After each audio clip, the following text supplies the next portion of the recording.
participei como membro de 4 comissões hoje pela manhã, e uma dessas audiências nós fizemos na fiscalização e controle e defesa do consumidor, e o tema da audiência pública era discutir as absurdas taxas de juros cobradas no Brasil. Eu fiquei, confesso, chocado de ver o representante das entidades, das instituições financeiras, dizendo que não, a cobrança que temos do juro no Brasil é por conta dos custos. E tivemos também representantes do próprio Ministério da Justiça e também dos consumidores, onde pude externar minha preocupação, porque não dá para compreender, e resolvi trazer para o plenário do Senado, não dá para compreender, senador, como é que nós conseguimos chegar a alcançar uma taxa de juros para quem usar o juro rotativo do cartão de crédito, em média, 494%. Esse é o valor, 494% ao ano. Levantei e vi que algumas bandeiras de cartão chegam a 640% de juro ao ano. E somos milhões de usuários desse cartãozinho mágico, mas que, se não for usado com cuidado, pode gerar uma dívida que não tem quem consiga pagar.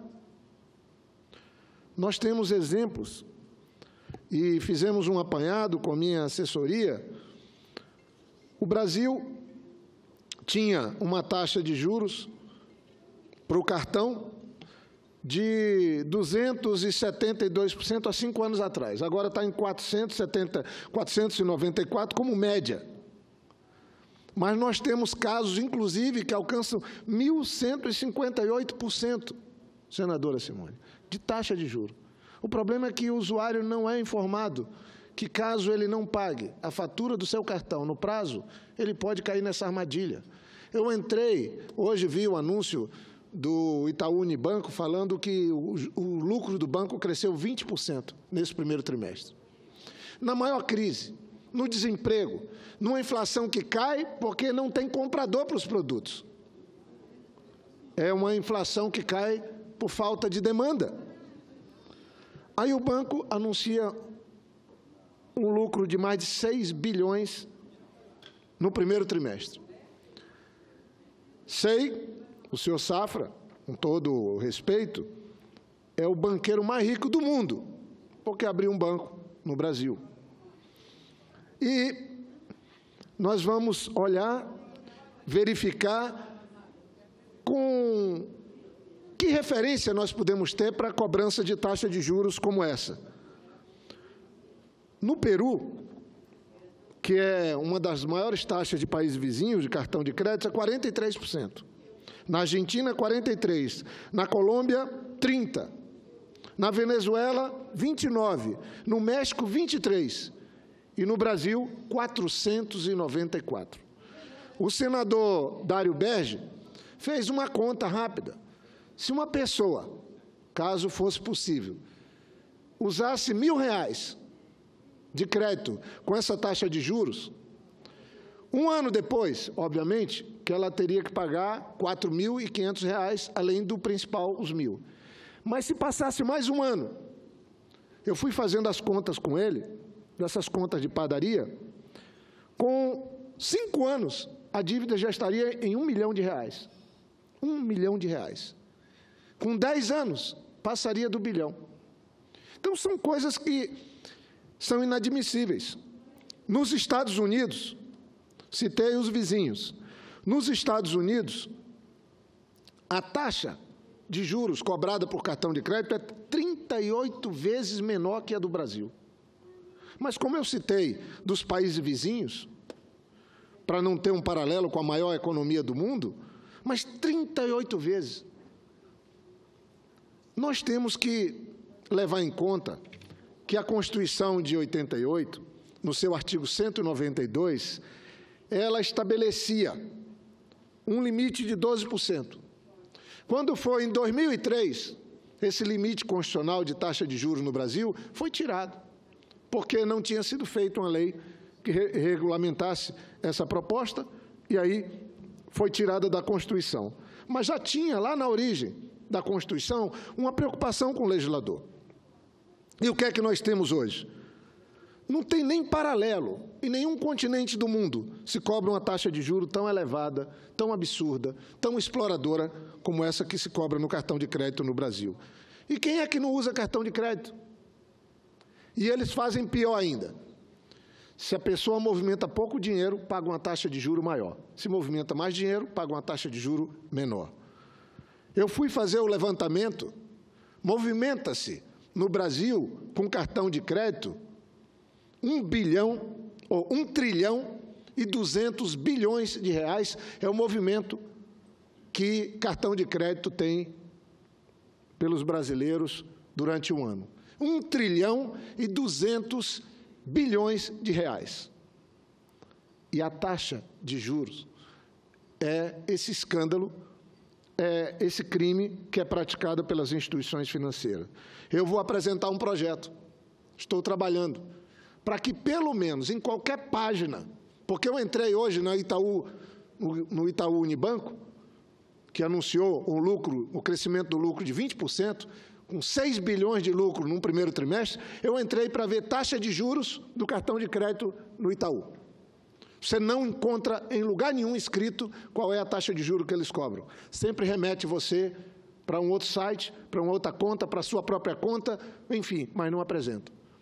Eu vou apresentar um projeto que vai exigir que seja fixado na página de abertura de qualquer oferta de cartão de crédito o valor médio do juro cobrado. É o mínimo. O governo agora, em abril, tendo em vista que foi recorde o crescimento da taxa de juros, o governo baixou uma normativa com o Banco Central, estabelecendo que não pode passar a taxa rotativa não pode passar de 30 dias. Ora, em vez de criar um mecanismo para proibir esse absurdo, criou um mecanismo que funciona o seguinte: você estourou o teu cartão de crédito, não pagou a tua mensalidade, o teu cartão, você é obrigado a contrair um empréstimo em outra instituição financeira ou na mesma para poder fazer frente à dívida. É essa a mudança. E, com isso, eles dizem que vão reduzir a taxa de juros do cartão de crédito. Claro, de juro rotativo. Claro que isso vai vir, mas não como uma ação efetiva em defesa do consumidor. E eu me sinto na obrigação, no dever, como senador, de fazer a defesa dos consumidores brasileiros e trago esse tema para cá. Mas queria, por último, senhor presidente, colegas senadores e senadoras, me referir, senador Humberto, que está aqui, à mudança que está tendo em relação à cobrança de mala, de bagagem.